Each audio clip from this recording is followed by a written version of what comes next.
Perkara yang paling merugikan adalah apabila seorang jemaah haji berada di Arafah tapi dia mensia-siakan keberadaannya di bumi Arafah. Sedangkan bumi Arafah bukan bumi yang biasa. Nabi SAW menyebutkan Al-Hajju Arafah.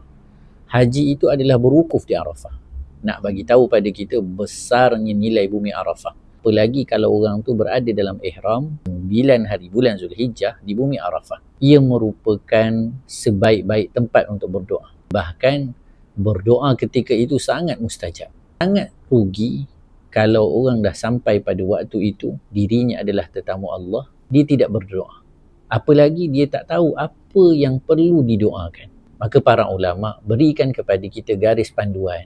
Apa yang perlu kita doa? Antara yang paling utama kita perlu harapkan kepada Allah Subhanahu Wa Taala bila dia berada di bumi Arafah, sudah tentulah perkara yang kita sebutkan dengan keampunan kepada Allah. Maka jangan rasa malu untuk titiskan air mata di Arafah.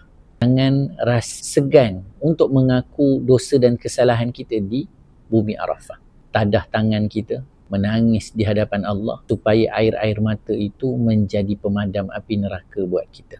Kita ucapkan apa yang kita nak ucap di hadapan Allah. Apa yang terbuku daripada kelemahan kita, kelalaian kita, kita ungkapkan. Kerana di sini tempat Allah Subhanahu Wa Taala nak lihat sejauh mana jujurnya kita dengan Allah Subhanahu Wa Taala. Sebahagian ulama juga bagi tahu dan ajarkan juga kepada kita. Antara yang kita doa adalah apa?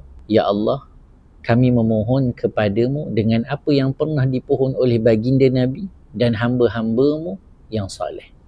Dan kami minta jauh daripada apa yang pernah diminta jauh oleh Nabi-Mu dan hamba-hambamu yang saleh. Ini doa yang kita panggil jami' dan mani'. Maksudnya apa? Kita bagi tahu, ya Allah, apa yang Nabi pernah minta, itulah yang saya minta. Dan apa yang Nabi minta jauh, itulah juga yang saya minta jauh. Sudah tentu permintaan Nabi itu permintaan yang terbaik. Dan apa yang Nabi minta jauh itu adalah perkara yang sememangnya mesti dijauhkan. Sebagai seorang hamba yang taat kepada perintahnya, yang hadir kerananya ke bumi Arafah, jangan sia-siakan peluang kita berada di bumi Arafah dengan tidak berdoa. Isilah masa-masa kita. Tinggalkan waktu kita dengan manusia. Tetapi binalah hubungan kita dengan Allah hingga ia menjadi penghubung untuk kita mendapat keredaan Allah Subhanahu Wa Taala di bumi barakah Arafah, bumi yang sangat dinantikan oleh tetamu-tetamu Allah Subhanahu Wa Taala.